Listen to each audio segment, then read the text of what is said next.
I never thought I'd end up here, honestly. Lisa and I had always been good, or so I thought. We'd been married for 5 years and everything seemed solid enough, two steady, normal people working through life's ups and downs. I'd trust her, she'd trust me. Or at least that's what I believed.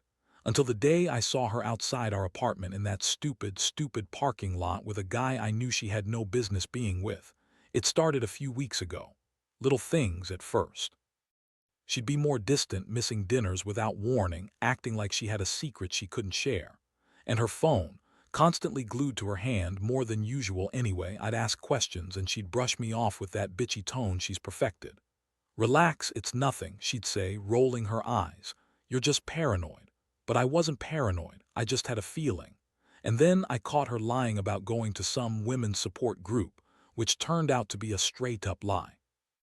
One night, I decided to take out the trash after dinner. Our apartment complex has this little parking lot where everyone leaves their bins. I was just tossing the garbage when I saw her. She was outside, kneeling in front of a car I didn't recognize with her hair all disheveled. And standing there right next to her was Mark, my AA sponsor. Yeah, the guy who's supposed to help me stay sober, not hook up with my wife in his car outside our place. My stomach dropped. I just froze there watching them. She was laughing, touching his arm, and I swear I could see her hand creep toward his lap. It was so blatant, so disgusting, I couldn't even believe it was happening. I didn't move. I kept staring, trying to process what I was seeing. My mind was racing, all the lies flooding in. How long has this been going on? How long has she been sneaking around behind my back? I thought I knew her. I thought I knew us. Now I was standing there, clutching the trash bag, feeling like I'd been punched in the gut. I wanted to run over there, yell at her, ask what the hell she thought she was doing. But all I could do was stand still and watch her kiss him goodbye before slipping back into the apartment. My mind was a whirlwind. I didn't even bother going back inside right away. I just stood there in the darkness, my fists clenched, feeling a mix of betrayal and rage.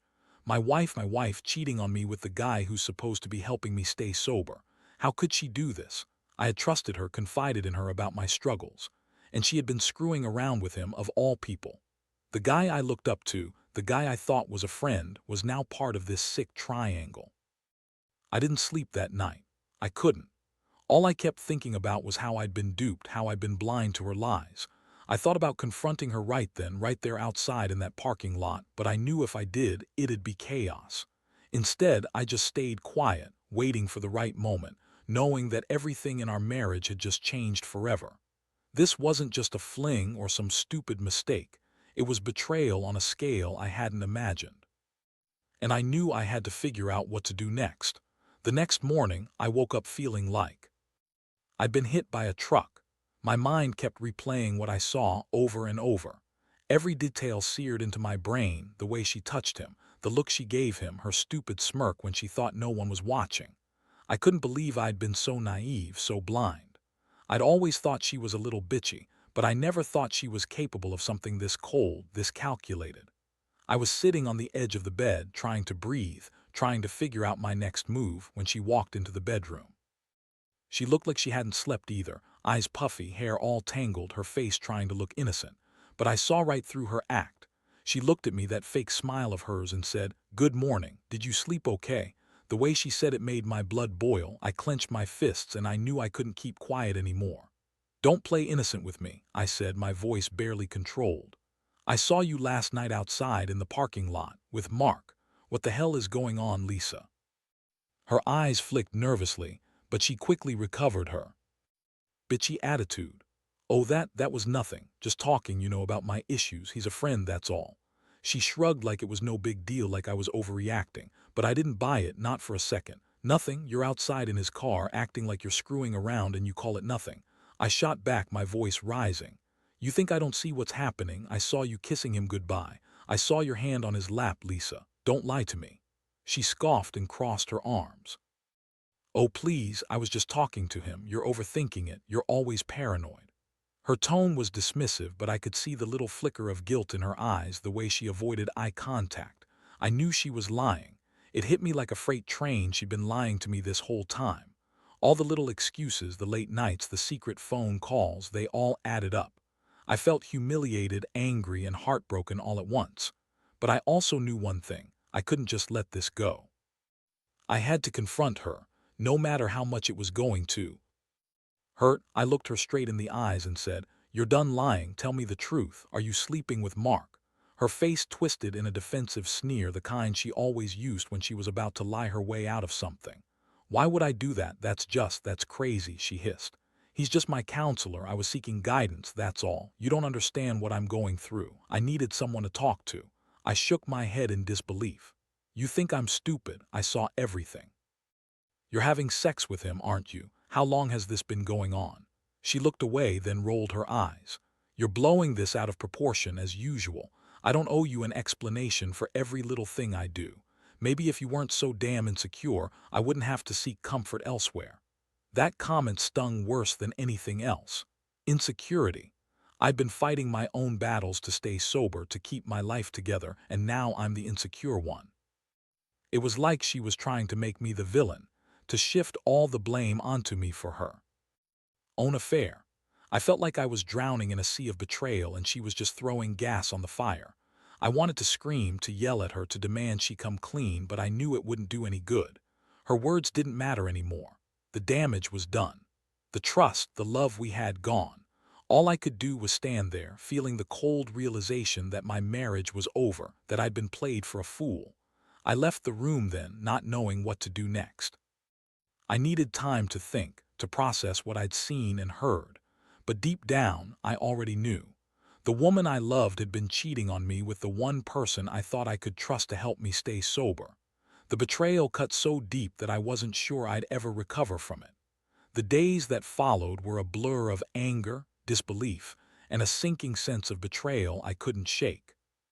I avoided Lisa as much as possible, mostly locked myself in the spare room, trying not to scream every time I thought about what I saw. Every time I looked at her, I saw her lies, her sneers, the way she thought she could manipulate her way out of this mess. It was like she was trying to gaslight me, make me question what I'd seen, but I hadn't imagined it. I knew what I saw, and I knew she'd been lying the entire time. She kept coming into the room, acting like everything was normal, like she hadn't just crushed me with her betrayal. "Are we going to talk about this, or are you just going to sit there sulking forever?" she snapped one evening, her tone bitter. I looked up from my chair, exhausted, and shot her a cold look. "What is there to talk about? You've been screwing around with my sponsor," I said, my voice low and tight. "And you think I'm just supposed to pretend I didn't see it, that I didn't hear your lies?" She rolled her eyes and scoffed. "You're overreacting as usual. I told you Mark's just trying to help me. I was seeking guidance and he's a good listener, that's all. You're making it into some big drama." Her voice dripped with disdain, like it was my fault she's cheating. I felt my fists clench again. "Guidance? You call screwing him in his car outside our apartment guidance? That's what you're telling yourself?" She stepped closer, poking her finger in my chest. "You're always so paranoid, so insecure. Maybe if you weren't such a mess, I wouldn't have to look elsewhere. You're not the only one with issues, you know." That was the moment I really saw her for what she was: bitchy, manipulative, and completely indifferent to what she'd done. I knew I shouldn't let her get away with this, but I also felt so drained, so broken. I sat there staring at her, feeling my anger boil over. It was like a volcano ready to erupt. Every emotion I had, hurt, rage, sadness, collided inside me. As much as I wanted to lash out, I knew it wouldn't help. Instead, I got up and walked out of the room, heading for the front door. I needed space. I needed silence. I needed to breathe. Outside, I leaned against the wall, trying to hold myself together. My head was pounding, my stomach twisted with disgust. I kept thinking about the night before, about how she'd been so cavalier, so dismissive of what we had. I'd given her my trust, my heart, and she'd thrown it all away for a quick fuck in some random guy's car. I wondered how long she'd been doing it. Was it just that night? Or had this been going on for weeks? I felt sick thinking about the lies, the sneaking around, the hidden rendezvous. I thought about her telling me she was seeking guidance, how she kept pretending she was the victim, that I was overreacting. It was the kind of lie that makes your skin crawl. I know some people might say I should forgive her, try to work through it, but honestly, I don't see how that's possible now. How do you rebuild trust after something like this? How do you look at someone you loved so much and realize they've betrayed everything you stood for? I was angry at her, furious even. But underneath it all, I felt a deep sadness I couldn't shake. That night, I sat alone in my car outside the apartment complex, staring up at the dark windows. I knew I had to decide what to do. Part of me wanted to lash out, to confront her again, maybe even throw her out. But another part knew I needed to think clearly, to figure out whether this marriage was salvageable or if I was just prolonging the inevitable. She was a bitch about everything, constantly throwing her lies in my face, denying what I saw, twisting the story so it fit her narrative. But deep down, I knew the truth. I saw her in that parking lot, hands all over Mark, her face flushed with excitement and desire. I saw her lying to me about seeking guidance, when all she was really doing was screwing my sponsor. And that thought, that betrayal, kept echoing in my mind, making everything else fade into background noise. The next few days were the worst of my life. Every time I looked at her, I saw a stranger. Lisa, with her bitchy smirk and those fake apologies, pretending like she hadn't just shattered everything we built. I'd catch her sneaking glances at her phone, trying to hide something, like she knew I was onto her. Honestly, I didn't even want to talk to her anymore. Every word she said felt like a lie, every excuse another lie trying to cover her tracks. But I knew I had to confront her again. I couldn't just sit around pretending everything was okay while she acted like she was the victim. So I finally called her out. One afternoon, I found her in the kitchen drinking coffee, acting like nothing had happened. I took a deep breath, steadied myself, and then I laid it out plain. Lisa, I know what you've been doing. I saw you last night outside with Mark. I saw your hand on his lap. I saw you kiss him goodbye. Don't even try to deny it. Tell me the truth, how long has this been going on? She looked at me with that same disdainful smirk like I was just an annoyance. You're overreacting, she said dismissively. It's not what you think, I was just talking to him. He's been helping me with my issues, that's all. I clenched my fists so hard I thought I might break something. You're lying. I saw the way you acted, like you wanted to screw him in that car. Don't insult my intelligence, Lisa. How long have you been screwing around with him? She rolled her eyes and looked away, then muttered, It's none of your business. I don't owe you explanations for everything I do. Her attitude made me furious. She was so dismissive, so callous, like I was just some inconvenience she had to deal with. Don't call it nothing, I snapped, voice rising. You're having sex with him, aren't you? You're cheating on me with my AA sponsor. You're sleeping with him and you've been lying about it the whole time. She finally turned to face me, her eyes flashing with anger. Oh, please, you're so paranoid. I was just trying to get some help. You're always so insecure. Maybe if you weren't such a mess, I wouldn't have to look elsewhere for support. That hit me hard. Her words, her attitude, she was trying to make me feel guilty like I was the problem. I looked at her, feeling the punch in my gut, realizing I'd been played for a fool. She was the one screwing around, not the other way around. And she was flaunting it, making it sound like I was the crazy one. I felt every ounce of rage boil over. How dare she twist this? How dare she call me insecure when she was one sneaking behind my back? I wanted to scream, to break something, anything. But instead I just stared at her, my jaw clenched so tight I thought I might crack a tooth. I realized then that I couldn't keep pretending that things would go back to normal. I needed space, time, maybe even a way out. I told her I was done talking for now, turned around and walked out of the apartment, leaving her standing there with that bitchy smirk. I didn't bother packing anything. I just grabbed my keys and left. I needed to get away, to think, to breathe. Driving in silence, I kept replaying everything I had seen and heard. The betrayal hit me in waves, every second I'd trusted her, every moment I'd believed in us, all shattered in those few seconds outside. The woman I married, the woman I thought I knew, had been hiding this secret from me. Every lie she told, every excuse, every smirk, it all added up to one thing: I'd been played, used, cheated on. I pulled over in a quiet parking lot, sat in my car, and stared at the empty street. That's when it hit me hard. There was no going back, not this time. I knew I had to decide whether to fight for her or walk away forever.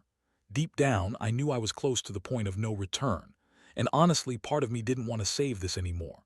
How do you fix a marriage when your spouse cheats with your sponsor, lies to your face, and treats you like an afterthought? How do you come back from that? I was so angry, so hurt, and so lost. I just sat there, feeling everything crash down on me at once. And there was this small voice inside that kept saying, "You deserve better. You deserve someone who respects you. Someone who doesn't cheat in the parking lot with your AA sponsor." That thought kept echoing as I sat there, wondering what the hell I was supposed to do next. The days after that were a blur. I stayed away from the apartment as much as I could, sleeping in my car or crashing at a friend's place. Every time I thought about going back, I'd get this overwhelming sense of dread, like stepping into a war zone I'd already lost. I kept replaying what I saw, what I felt, and honestly I was starting to get numb. The betrayal ran so deep that I questioned everything, my judgment, my trust, even my own feelings. One night I finally decided I needed to confront her again, not just for myself but to get some clarity. I called her, told her I was coming over. She answered with that same bitchy tone, like I was bothering her. When I arrived, she was sitting on the couch, looking annoyed but trying to put on that fake, "I don't care" face. I didn't waste time, I got straight to the point. "Lisa, I saw you last week. I know what you're doing. I know you're sleeping with Mark. How long has this been going on?" She rolled her eyes dramatically and sighed like I was a child bothering her with silly questions. "You're so paranoid. You're making stuff up in your head. There's no affair. I was just talking to him, trying to get help. You've got trust issues, that's all." I stared at her, feeling my blood boil. "Stop lying. I saw you kiss him goodbye outside our apartment. I saw your hand on his lap. Don't tell me it's nothing. You've been lying from the beginning." Her face hardened. "Fine, maybe I was talking to him, maybe I saw him in his car, but we're not sleeping together. You're just overreacting because you're insecure." Insecurity, that was a new low. I clenched my fist so hard I thought I'd break my fingers. "You're the one cheating. You're the one lying. If you want to keep pretending, fine. But I'm done. I can't stay married to someone who thinks cheating is okay." She scoffed, standing up and walking toward me. "Oh, so now you're the victim. You're the one who's insecure. I can't believe I married someone so pathetic. I was just trying to get some support and you're acting like I'm the worst person in the world." That's when I finally exploded. All the anger, all the pain, all the hurt burst out of me. I yelled at her about how she had betrayed everything, how she used me, how she shamed me in front of everyone with her lies. I told her I wasn't going to be some fool anymore. She could stay if she wanted, but I was done. Done with her lies, done with her manipulations, done with her sneaking around with my sponsor. She looked at me, her face twisted with contempt. "You're just jealous. You're insecure. You can't handle seeing me happy without you." That was the final straw. I realized she'd never admit what she did, never take responsibility. She was going to keep lying to herself and to everyone else. I knew then I had to walk away permanently. I didn't want someone like that in my life anymore. I deserved better, someone who respected me, who didn't cheat behind my back, who didn't think lying was okay. I packed a bag that night, just enough to get by. I left that house with nothing but my feelings of rage and heartbreak. I told her I was done for good, that I'd rather be alone than be with someone who could do this to me. The pain was overwhelming, but at least now I had clarity. Looking back, I can see how I was blinded for so long. I kept making excuses, telling myself she was just stressed or needed help. But I was naive. She was selfish, manipulative, and fundamentally dishonest. This experience has taught me that trust is fragile, and once broken, it's almost impossible to repair. I still feel the sting, the betrayal, but I also feel a strange sense of relief. I'm finally free from that toxic version of marriage. If there's one thing I'd tell anyone in my situation, don't ignore the signs. Be honest with yourself. You deserve someone who respects you, not someone who cheats and lies. And if you find yourself in the same boat, know that it's okay to walk away. You're better off alone than with someone who treats you like garbage. The aftermath has been brutal, honestly. I moved out, found a small apartment nearby, and started trying to piece my life back together. The first few weeks were the worst. I'd wake up in the middle of the night, heart pounding, remembering her in that parking lot with Mark, feeling like I'd been punched in the stomach all over again. But gradually, I started to regain my footing. I stopped obsessing over what I had lost and focused more on what I deserved: respect, honesty, and someone who genuinely cared. I've cut out most contact with Lisa. No calls, no texts. I don't even want to hear her excuses anymore. She's still trying to spin her narrative, but I've moved past caring. The only thing I care about now is healing. And honestly, it's been a long road. I've felt every emotion under the sun: anger, sadness, even some guilt. Guilt that I let it go on so long, guilt that I wasn't enough to stop her, guilt that I trusted someone who ended up betraying me. But over time, that guilt started to fade. What's left now is a sense of relief. Relief that I'm free from that toxic relationship, free from her lies, and free from the constant suspicion that was tearing me apart. I've started going to therapy, talking about everything, and trying to rebuild my confidence. I know it's going to take a while, but I also know I'm better off without her. Looking back, I realize how much I compromised myself, ignoring the signs, making excuses, convincing myself she was just stressed or overwhelmed. I was so desperate to believe in us that I ignored what was right in front of me. But I also learned a vital lesson. Trust is earned, and once broken in this way, it's almost impossible to repair. You can't keep pretending everything's fine when your partner is sneaking around behind your back. To anyone reading this who might be going through something similar, here's my advice. Listen to your gut. Don't ignore the red flags, no matter how much you want to believe in the good times. If you find yourself constantly making excuses or doubting what you see, get out of that situation before it's too late. Your emotional health and self-respect matter more than any relationship. You deserve honesty, loyalty, and someone who values you, not someone who cheats and lies to your face. I won't pretend I'm completely healed yet, but I am getting there. Every day is a step forward. I'm learning to trust myself again, to recognize my worth, and to rebuild what I lost. I've realized that sometimes the only way to truly move forward is to walk away from what's broken, even if it hurts. The pain will fade, but the lessons won't. And I know now that I'm stronger than I ever thought I was.